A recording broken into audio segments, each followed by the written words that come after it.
ఆలు palak with chana. ముకుల్లో oil వేసి ఆవాలు, జీలకర్ర వేసుకొని ఒక 2 పచ్చిమిర్చి, ఒక ఆనియన్ వేసి ఫ్రై చేయాలి. సాల్ట్ యాడ్ చేసుకొని 2 ఆలుగడ్డల్ని పొట్టు తీసి కట్ చేసి వేసుకోవాలి. కొంచెం కల్యమాకు, ఒక స్పూన్ అల్లం వెల్లుల్లి పేస్ట్, పసుపు వేసి ఒక కప్ శనగలు నైట్ నానబెట్టి మార్నింగ్ 5-10 మినిట్స్ ఉడకబెట్టాలి.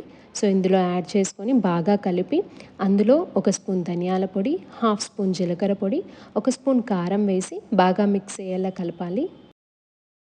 ఇప్పుడు ఇందులో 2 పాలకూర కట్టలు ఆకులు మాత్రమే కట్ చేసి వేసి కలుపుకోవాలి.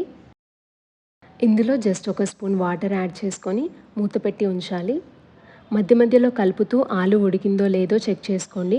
ఆల్రెడీ ఉడకబెట్టిన శనగలనే వేసాం కాబట్టి ఆలు ఒక్కటి ఉడికితే సరిపోతుంది. అలా ఒక 10 మినిట్స్ మీడియం ఫ్లేమ్లో మూత పెట్టి ఉంచితే సరిపోతుంది. స్టవ్ ఆఫ్ చేసే ముందు కొత్తిమీర చల్లుకొని ఆఫ్ చేయడమే.